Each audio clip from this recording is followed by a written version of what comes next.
Okay, सो किसी हद तक आपको जो है ये शायद महसूस हो कि ये पिछले वीक से थोड़ा सा मिलता जुलता है। मैं कुछ चीजें जो है वो रिपीट करूंगा क्योंकि इस दफा हमारे पास काफी सारे नए लोग आए हुए हैं। So this is English Solutions presents Pressy Needs Precision. The title of my lecture is, it is an interactive video meeting. We are doing it on Sunday, 8th of July, 2018. So in this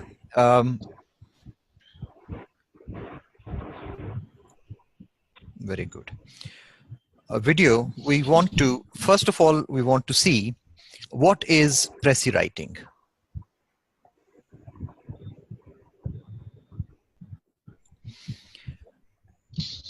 First of all, we want to see what is Pressy writing. आखिर ये प्रेसी writing होती क्या है? प्रेसी बुनियादी तौर पे एक French language का वर्ड है, प्रेसी, जिसका मतलब ब्रीफ होता है या किसी चीज को मुख्तसर करके बयान करना। मैं आगे चल के इसकी डिटेल बयान करता हूं आपके सामने। क्यों लिखी जाती है? प्रेसी का बुनियादी मकसद क्या है? मैंने देखा है कि अगर आपको प्रेसी के मकसद की समझ आ जाए तो अक्सर औकात इसको लिखने में आसानी होती है, इसको अटेम्प्ट करने में। उसके बाद हम देखेंगे कि हाउ प्रेसी राइटिंग किस तरह से की जाए, फिर इसका टाइटल हमने किस तरह से देना होता है, और फिर इसकी हम प्रैक्टिस करेंगे। सो ये आज के लेक्चर में ये 5 पॉइंट्स जो हैं वो मैंने कवर करने हैं। सो सबसे पहली चीज जो हम पूछना चाह रहे हैं वो है व्हाट, कि प्रेसी बेसिकली होती क्या है। When somebody asks you to tell about a movie you just saw, what do you tell? आपसे को पूछे फिल्म आपने देख के आए हैं तो बताएं उसके बारे में। What do you tell? The whole 2 hour long story? Yes? No? आप जो बताते हैं, what you tell is a précis of the movie. मैंने पूछा बेटे से कि जी वो देख के आए हैं जुरासिक पार्क रिसेंटली, बेटा क्या था उस फिल्म में? तो उसने मुझे मुख्तसर से अंदाज में कुछ चीजें उसके बारे में बताई, क्योंकि वो सारी उसकी डिटेल्स नहीं था दे रहा और कुछ मेजर पॉइंट्स जो थे वो मिस कर गया, तो मुझे उससे पूछने पड़े। जो वो दे रहे हैं वो बेसिकली प्रेसी है। यहाँ हम ये भी देखते हैं कि प्रेसी ऑफ द मूवी से हमारी क्या मुराद है, कि प्रेसी जो है वो सिर्फ और सिर्फ टेक्स्ट की ही नहीं हो सकती, बल्कि प्रेसी जो है वो फिल्म की हो सकती है, फिर प्रेसी स्पीच की हो सकती है, प्रेसी किसी भी लार्ज पीस ऑफ इंफॉर्मेशन की। सो जो मेन चीज जो आपके जो समझने वाली है वो ये है कि कोई भी हमारे पास जो इंफॉर्मेशन होती है, जो ज्यादा टेक्स्ट होता है, उसकी होता क्या है? ए शॉर्ट करेक्ट अकाउंट। जोर किस चीज पे है? शॉर्ट एंड करेक्ट अकाउंट पे, what was in the movie. और साथ ही साथ आप करते क्या है? विदाउट गिविंग एक्स्ट्रा डिटेल्स, आप सिर्फ उसको मेन पॉइंट्स जो है उसके वो हमें देते हैं। चनाचे इसका मतलब ये हुआ कि precis must be accurate, brief and clear.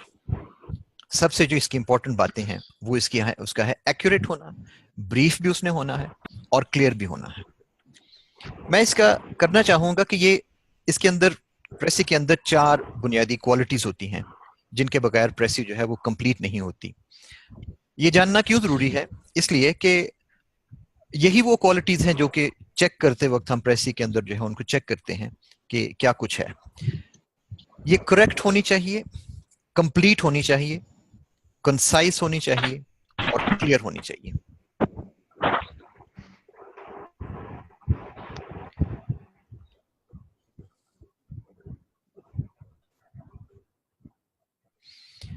Concise, clear, complete, correct.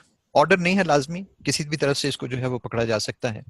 ये वो 4 क्वालिटीज हैं जो कि प्रेसी के अंदर लाजमी होती हैं। हमने इसको प्रेसी को जब हम पढ़ते हैं पेपर में तो उसको दोबारा एवेल्यूएट करते हैं कि क्या ये करेक्ट थी, क्या ये कंप्लीट थी, क्या ये कंसाइज थी, क्या इसमें क्लैरिटी है या नहीं। प्रेसी बुनियादी तौर पर लिखी क्यों जाती है, इस चीज को आप, ये मैं इस पॉइंट के ऊपर एम्फसाइज करूंगा। आप क्या देख रहे हैं? ब्रिज। ब्रिज करता क्या है? 2 अलग अलग एंटिटीज को, 2 रियलिटीज को आपस में जो है मिलाएगा, 2 लोगों को आपस में मिलाएगा। यही हिसाब प्रेसी का है। While writing a précis, you act as a bridge between the writer of a text, किसी ने टेक्स्ट लिखा हुआ है, and an imaginary reader, who does not have time to read the whole text. So इसका मतलब यह है कि आप जब प्रेसी अटेंड कर रहे हैं तो आप दो लोगों के दरमियान ब्रिज का काम कर रहे हैं. एक ऐसा राइटर जिसने वो टेक्स्ट लिखा हुआ है, और दूसरा आपने तसव्वुर कर लेना है, इमेजिनरी रीडर जिसके पास टाइम नहीं है कि वो पूरा टेक्स्ट पढ़ सके, और उसने आपसे कहा है कि आप उसको प्रेसी जो है वो लिख दें उसकी.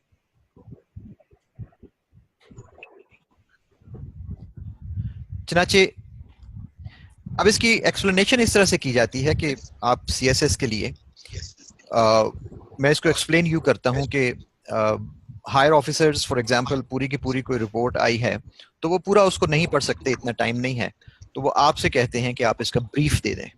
ब्रीफ बेसिकली सरकारी जुबान में इस्तेमाल होता है, लेकिन एकेडमिक जुबान में उसको हम प्रेसी कहेंगे. और चनाचे कोई ऐसा रीडर, आप जानते हैं कि अब रीडर कौन है, कोई ऑफिसर है और उसके पास टाइम नहीं है to read the whole text. अब आप उसको एक ब्रीफ अंदाज में उस टेक्स्ट का सारा जो है वो बयान कर रहे हैं प्रेसी उसकी. सो इसको बुनियादी तौर पे I want you to understand this, why is a precis being written, purpose इसका क्या होता है. So you have to give a readable, coherent and concise. तीन आपका जो काम है वो बुनियादी तौर पे तीन चीजों को आपने कवर करना है.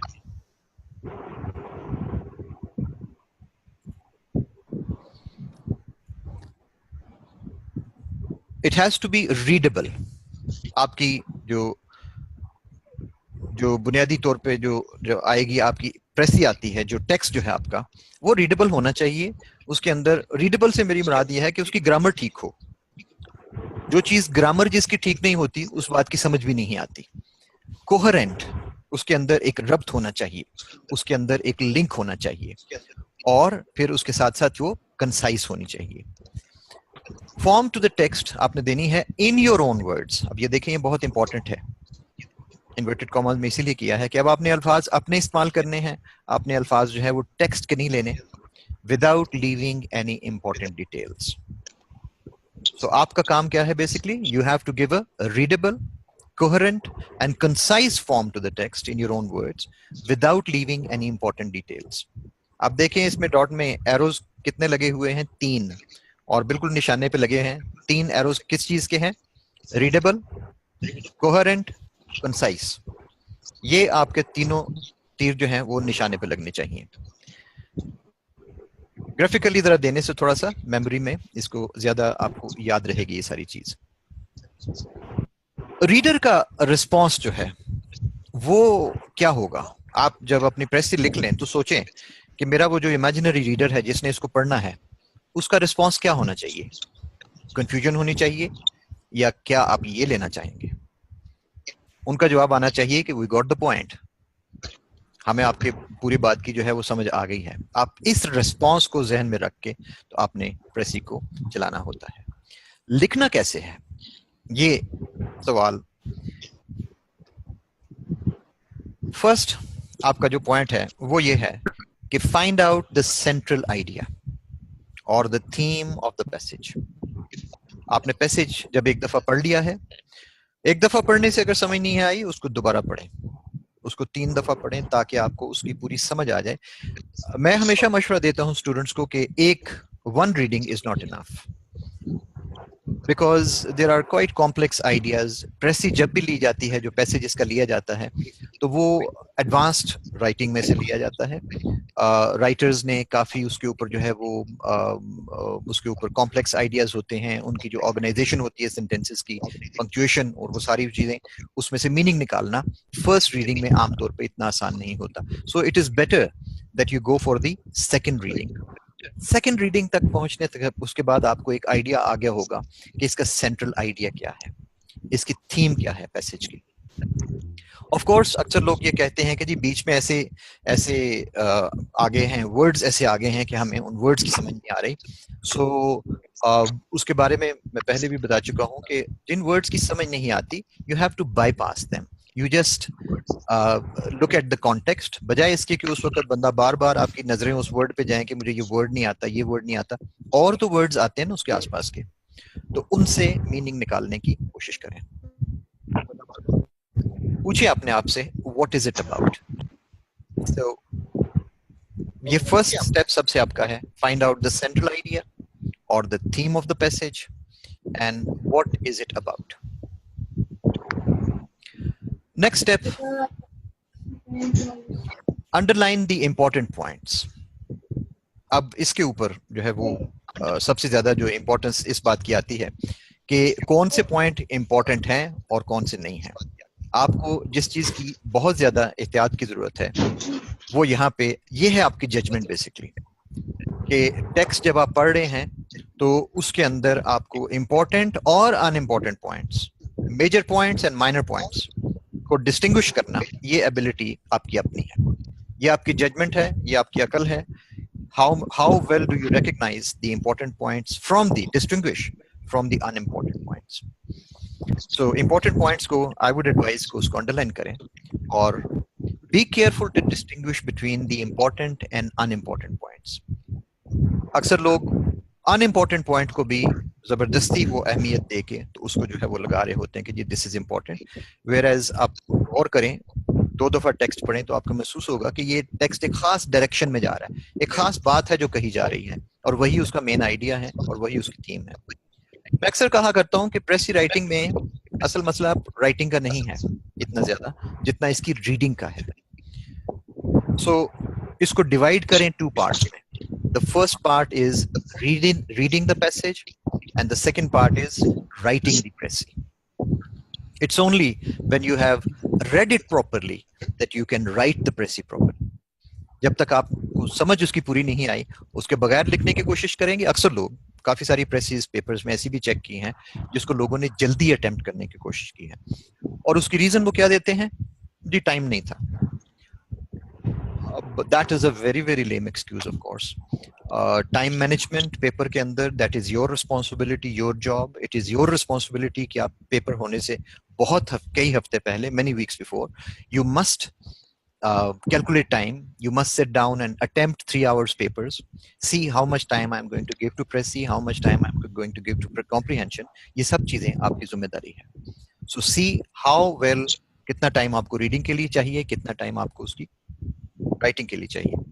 So again I emphasize that précis writing has 2 parts. First is reading. अभी तक हम रीडिंग के ऊपर हैं। रीडिंग में आपने इंपॉर्टेंट पॉइंट्स जो हैं वो उनको डिस्टिंग्विश करना है।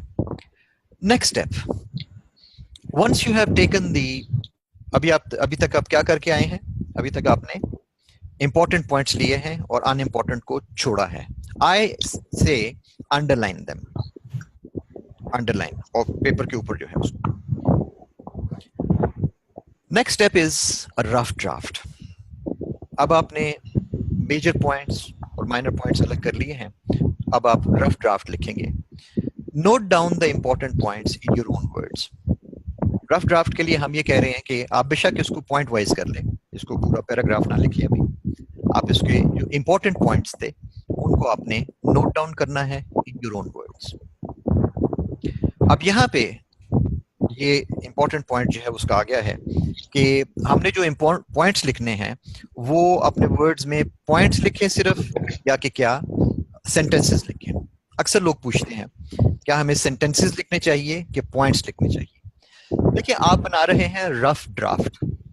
रफ ड्राफ्ट किस चीज का, प्रेसी का।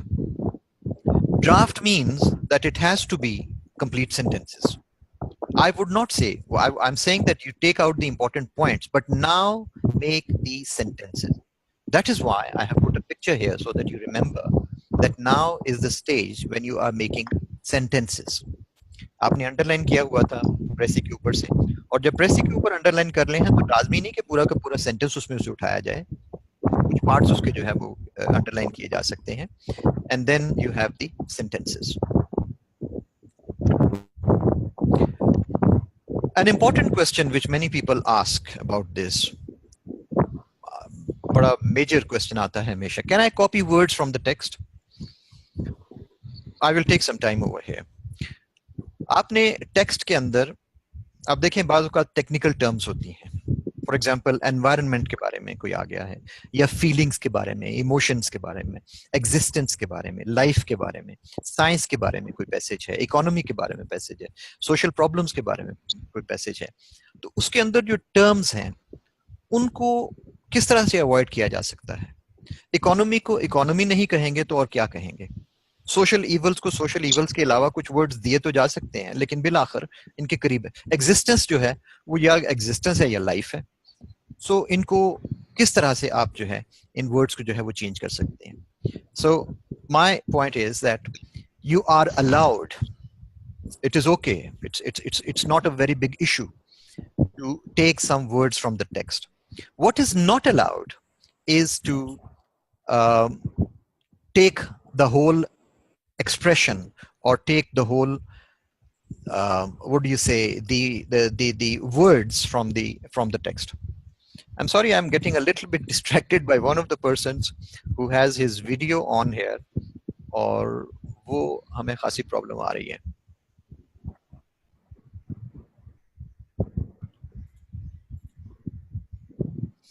Okay, can I copy words from the text?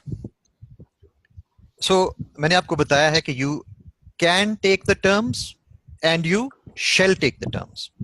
Do not think that you cannot take any words from there. Take the terms, take the shall, take the some of the technical terms from there. But try to avoid taking more than 2 or 3 or 4 or 5 words, extensions. Do not take those. Always write the précis in third person. Even if there are passages, even if there are sentences within the passage in which the writer has used I, or if there are some instances of you, for example, first person or second person, no, you are not allowed. You are allowed to write the précis only and only in third person.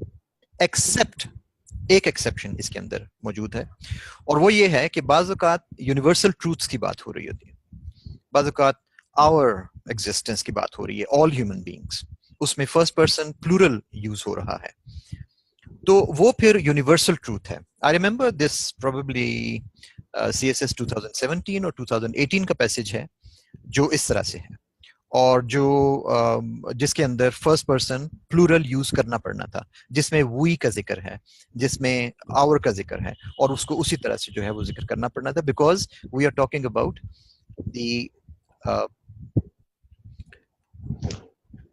Universal truths, and उन universal truths के साथ जो है वो हम उसको सिर्फ our use कर सकते हैं. अदरवाइज आपने हमेशा जो है वो थर्ड पर्सन यूज करना है.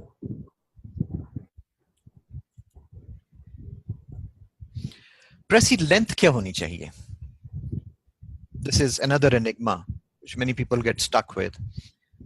They believe that they shall 1/3, ठीक है, हर किसी को पता है कि हमने इसको 1/3 text में जो है वो convert करना है, and very often it becomes a problem for people. They think that whatever is written within 1/3, okay, बाकी का छोड़ दे बेशक, doesn't matter. No, that's not on. You must have the capacity, this ability. You must practice it before. précis सारी बात practice की है. It's बेशुमार ऐसे students, सभी लोग जो start करते हैं, they do not know how to write a précis, but ultimately by the end of the course, by the end of the time assigned to précis reading, studying, they learn how to write it, reduce the text to 1/3. It's not an impossible thing. It only requires practice. That is the main thing. So précis length, अगर specify किया गया है कि जी write it in 120 words or 100 words or 150 words or reduce it to half, in that case it's a different thing. Sometimes it is possible. ये नहीं है précis के लिए कि जी लाजमी जो है 1/3 ही उसको हमेशा करना है. There is no such restriction in précis, but as we are talking in Pakistan, unless otherwise stated, it is always 1/3. It will never go into length more than this. However, इसमें अक्सर लोगों को ये भी प्रॉब्लम है. For example 70 words बन रहे थे, 210 वर्ड्स का पैसेज है, 70 वर्ड्स बन रहे हैं, तो जी हमारे 75 हो गए हैं, या मुझसे 65 लिखे गए हैं, या मेरे 80 हो गए हैं. इसमें मैं आपको बड़ा सिंपल सा इसका रूल बना दूं, plus minus 7 to 8%, 5 to 10% plus minus. यानी अगर 70 वर्ड्स थे और अगर वो 77 या 75 हो गए हैं तो इट्स ओके. या अगर आपने उसके ऊपर 63 और 65 वर्ड्स लिखे हैं, इवन देन इट्स ओके। अगर 70 होने चाहिए थे 210 वर्ड्स के पैसेज का, तो प्लस माइनस 5 to 10%, 5% अपना मार्जिन रखें। अगर 100 वर्ड्स होने चाहिए थे, 5% मीन्स 5, 95 हो जाए, 105 हो जाए तो भी बहुत है, लेकिन उससे आगे पीछे ज्यादा जो है वो नहीं करेंगे। 77 का मतलब है कि वो 10% वर्ड्स ज्यादा हो गए हैं उसके। All right. And one very important thing, personal opinion or comment का, this is a no opinion zone. Pressy writing is not, आपसे किसी ने आपकी राय नहीं मांगी, आपका ओपिनियन या कमेंट किसी को जरूरत नहीं है। What is required is कि you have a text and how truly you can condense it, you can make it concise, you can precisely write it into 1/3 or the required number of words. It's a no opinion zone. Do not add your own opinions to it. Be very careful about this. Personal opinion ऐसे में जाता है। Personal opinion आपकी जो आप sentences बनाएंगे pair of word से, idiom से या वोकैबुलरी से, जो भी वो आपका पर्सनल ओपिनियन है। जिस तरह से ट्रांसलेशन में आप अपना पर्सनल ओपिनियन शामिल नहीं करते, प्रेसी में भी आपका personal opinion no opinion zone. Write the precis in 1 paragraph, very important point. Precis के बाजुकात जब आप टेक्स्ट देखेंगे तो sometimes there are more than 1 paragraphs, there are 2 paragraphs, 3 paragraphs, sometimes 4 paragraphs also. That is according to the requirement of the text. But when you give its precise form, you do not divide your précis into paragraphs. Write the paragraph in just 1 paragraph, always. If you have split it into 2 paragraphs, you are bound to lose marks for that. Okay, so these are the rules. What, how, and why. And we have come to the second last topic, précis title. And title के बारे में ये है कि always relate it with main idea. General sweeping statements की इजाजत नहीं है। स्वीपिंग स्टेटमेंट्स नहीं दे सकते कि जी ये जी बस जी it is about education at its effect, और जनरल किस्म की, जेनरिक किस्म की नहीं है। सोशल मीडिया नहीं, the influence of social media on a particular age group, उस तरह से आपको जो करना पड़ेगा। और दूसरी बात यह है कि इसकी राइटिंग कैसी होती है, इसकी लैंग्वेज किस तरह, हेडिंग स्टाइल। हेडिंग देखा किस तरह देते हैं आपके, उसके अंदर सेंटेंस पूरा नहीं लिखा जाता। You just give the main words, उसके अंदर प्रपोजिशंस अवॉइड की जाती हैं, उसके अंदर आर्टिकल्स अवॉइड की जाती हैं। और हेडिंग स्टाइल इस तरह का आपका टाइटल जो है वो हमेशा होता है। It must not be a complete sentence, you will miss the, but that will again, it requires clarity also. It has to be a complete, it must convey complete meaning also, and it must be related to the main idea. Third is कि आप जब भी title बनाते हैं तो make more than one title. Suitable title आप 1 सोचें, 2 सोचें, 3 सोचें, लिखें। एक बात मैं यहाँ जिक्र कर दूं कि टाइटल प्रेसी को सॉल्व करने के बाद लिखें। उसकी रीजन ये है कि प्रेसी के रूल्स में कहीं नहीं है चेक करने में एग्जामिनर्स को, ये ऐसी कोई चीज नहीं दी होती कि जी टाइटल प्रेसी से पहले होना चाहिए। ये मैं क्लियर कर दूं as a responsible English teacher that there is no such restriction कि टाइटल प्रेसी से पहले होना चाहिए या उसके बाद होना चाहिए। मैं इसका आपको लॉजिक भी दे देता हूं कि why title should be given after doing the precis. The reason is कि जब आप उसकी प्रेसी कर लेते हैं तो उस वक्त तक वो पैसेज थॉरली आपके माइंड में वो उसके पूरे के पूरे मीनिंग जो है वो आ चुका है। क्योंकि अभी आपने उसको प्रेसी करने के लिए जब आपने उसके वर्ड्स को कंप्रेस किया तो आपने देखा आपने एक वर्ड यूज किया है, उसकी जगह क्या ये उसका मीनिंग अदा कर रहा है कि नहीं कर रहा, कहीं ऐसा तो नहीं क्योंकि एक्स्ट्रा डिटेल मैंने डाल दी है, या कोई ऐसी तो नहीं कि मैंने डिटेल उसकी कोई निकल गई है। अब तक आपके जहन में वो एक प्रेसी अटेम्प्ट करने के बाद अब आपके जहन में वो मुकम्मल तौर पे वो उसकी जो डिटेल है वो आ चुकी है। So that is why I would suggest that always write the title after the और more than one लिखें और उसके बाद select करें एक टाइटल, और टाइटल आप हमेशा एक देंगे, इसलिए मैंने इसको हाईलाइट किया है यहाँ पे ग्राफिक में। We have limited time for this feed. It will switch off at 40 minutes. यहाँ पे अभी हम इसको बंद करेंगे और मैं आपको दोबारा लिंक भेजता हूँ। नेक्स्ट हमारे पास अब प्रैक्टिस है, इसके ऊपर हमें काफी टाइम चाहिए। I need minimum 15 to 20 minutes for this, and we are left with only 1 minute in this feed. So I have this passage which is readable from here, I hope. और इसके बाद हम इसकी जो है वो चल के उसका सोल्यूशन, पहले मेन पॉइंट्स निकालेंगे, फिर उसकी प्रेस करेंगे, फिर उसके बाद टाइटल जो है वो निकालेंगे। सो हम थोड़ी देर बाद इसको दोबारा मिलते हैं और within 2 or 3 minutes I am sending you the link once again. Stay tuned and I will send you the link soon.